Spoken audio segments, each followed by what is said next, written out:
Olá chicos, como estáis? Bien? Então pessoal, meu nome é Jenison, sou professor de língua espanhola, certo? E hoje vamos trabalhar com alguns conselhos de compreensão ou de interpretação textual, ok? Então vamos trabalhar aí com algumas dicas de compreensão textual, serve tanto para português, para enfim, qualquer disciplina, principalmente no caso aqui para o espanhol, que é nossa disciplina, né? Nossa matéria. Então, primeiramente, gente, o que eu costumo indicar para os alunos e que geralmente dá certo, inclusive comigo, é o quê? Claro que cada um vai ter a liberdade, né, de trabalhar com a sua característica, com a sua dinâmica, com a sua estratégia. Porém, algo que funciona bastante é ler as questões antecipadamente, ou seja, ler as questões. Uma dica, leia as questões antes mesmo de ler o texto. Por quê? Quando você lê as questões, você vai saber mais ou menos o que é que ela está pedindo. Mesmo antes de ler, sim. Você vai saber o que é que a questão ela está pedindo. Então, quando você lê atentamente o enunciado, que é muito importante, gente, leia o enunciado com atenção. Após isso, leia as opções. Geralmente no Enem, em todos esses anos foram as opções, né, os itens A, B, C, D e E, certo? Então, leia atenciosamente. E falando dos itens, né, o enunciado, ele costuma pregar uma peça, ou seja, deixar uma casquinha de banana, que talvez algumas pessoas não percebem, que é o quê? Geralmente, na maior parte dos casos, quando tem algumas palavras que indicam uma certeza, desconfie, preste atenção, ok? Nesse enunciado. Por exemplo, quando tem palavras aí apenas, solamente, solo, exclusivamente, ok? Então, quando é palavras que indicam algo certo, algo exato, geralmente, claro que não é uma regra, mas na maioria dos casos é uma casquinha de banana para você escorregar. Então, muita atenção, certo? Muita atenção ao enunciado e também nos itens. Quando tem indicando uma certeza, indicando algo exato, na maior parte das vezes, né, na maioria das vezes, isso é uma casca de banana. Ok? Então, leu as questões, leu o enunciado e os itens atenciosamente, vem para o texto. Primeiramente, ler o texto, ok? Então, na leitura do texto, começa pelo quê? Pelo título. Quando você vai ler o título ele já dá indicativo do que é que o texto ele vai falar. Então, ele já indica, ó, o texto vai falar sobre isso. Então, muita atenção, porque a depender do título, se você vê que você não tem tanto domínio, você já vai ler com mais atenção ainda. Se você vê que é um tema bom, um tema atual ou um tema que você domina, melhor ainda. Então, lê atenciosamente o título. Outra coisa, começando, após o título, claro, preste atenção nos dados que o texto ele pode dar. Alguns dados, que são o quê? Fechas, ou seja, datas. Algumas citações, né, algumas citações. Por exemplo, se um texto ele cita lá El País. O que é El País? El País todo mundo sabe que é uma empresa, né, jornalística, ou seja, é um meio de comunicação que dá informações no ramo jornalístico. Tranquilo? Então, se está falando lá uma citação do El País, então você já sabe mais ou menos qual seria esse gênero textual do texto. Então, gênero textual seria para dar informação, para informar o leitor, ou seja, quem está lendo. Tranquilo? Então, preste atenção nas citações e outras informações que o texto ele pode nos fornecer. Uma outra coisa, as formas de tratamento, a depender do texto, a depender do gênero, né, do texto, textual, ele pode dar tratamento formal ou informal. Então, o que é que pode vir nesses gêneros textuais aí? Pode vir uma tirinha, uma tirita, né? Pode vir o quê, professor? Pode vir também um texto informativo, jornalístico, como eu já falei. Ok? Então, pode vir somente uma imagem, que não é uma tirinha no caso, tirinha geralmente é composta por algumas imagens, né? Pode vir uma imagem com uma frase. Então, você vai ter que compreender o que é que aquela informação ela quer, o que é que aquela imagem com aquela frase ela quer passar para você, para quem está lendo. Então, é uma questão de compreensão. Não é somente eu acho que está falando isso. Não, é em compreender, entender o que é que aquela imagem está passando para nós. Qual a compreensão, qual a mensagem que ela passa, certo? Então, em alguns casos pode ter mensagem em tratamento informal, outros tratamento formal. Lembrando que tratamento informal, os mais comuns no espanhol são o quê? Tu. Então, se você vê que o verbo está conjugado em tu, você vai ver que o tratamento é mais informal.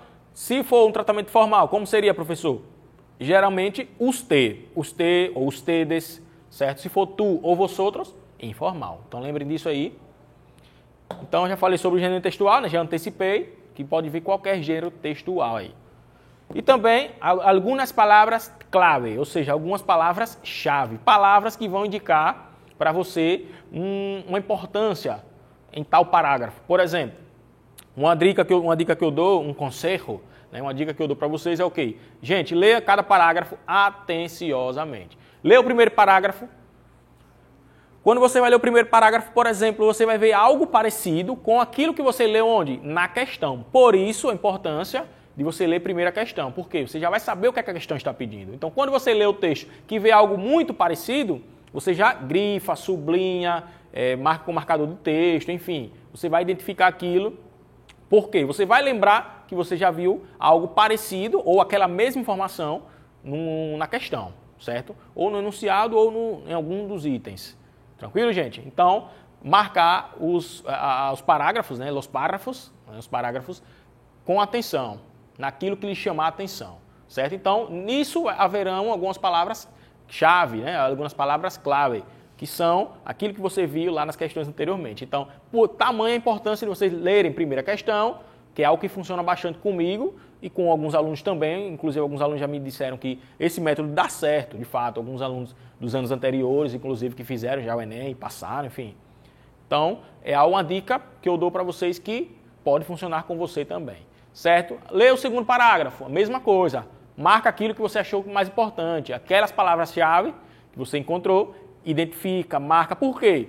Quando você, de fato, for responder a questão, aí você já vai fazer um comparativo mais próximo, um comparativo mais profundo, que é comparar cada item, item A, você vai comparar com aquilo que você já marcou onde?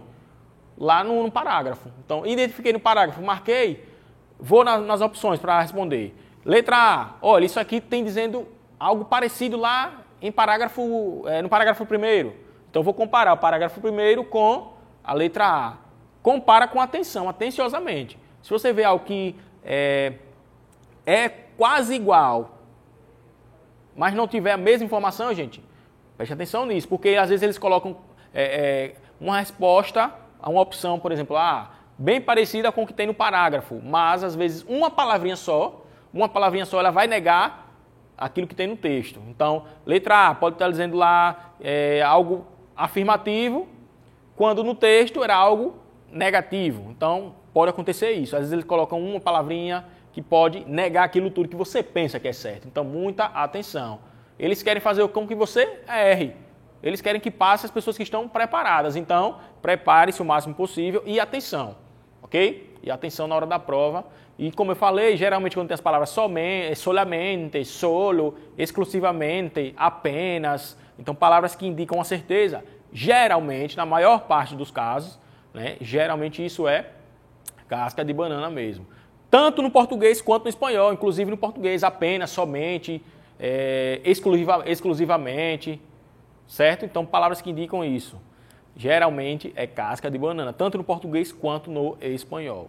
Tranquilo? Isso serve para os dois idiomas. Tranquilo, gente? Então, resumindo, vamos resumir aqui para a gente encerrar. Ler as questões primeiramente, enunciado, depois os itens. Segundo, ler o texto, claro, começando pelo título, né? Depois, observar os dados que tem no texto.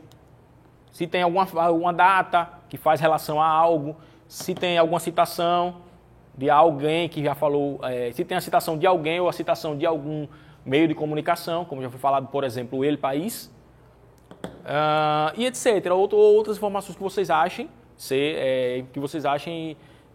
creiam que sejam importantes. Forma de tratamento, se é formal ou informal, como eu falei, pode ter lá tirinha, pode ter uma imagem, então aquilo tudo pode ser o próprio texto, né? Nem sempre o texto é escrito, é um texto grande. Às vezes é uma imagem, com uma frase somente, ou é somente a imagem, ou é uma tirinha com alguns quadrinhos, certo? Então, isso também é texto, isso também é gênero textual. Tranquilo? E, no caso, eu antecipei, né, o gênero textual. Pode ser aí, os textos dele podem estar, ou o texto ele pode estar de maneira formal ou informal, esse tratamento. E palavra-chave. Tranquilo? Então, o resumo é isso. Gente, estudem, pratiquem o máximo possível de interpretação de texto, leiam os textos, respondam as questões, pratiquem ao máximo, porque quando você chegar na prova, vai ficar mais tranquilo, vai ficar um pouco mais fácil, certo? Tranquilo, gente? Então, anote aí, um abraço e hasta luego!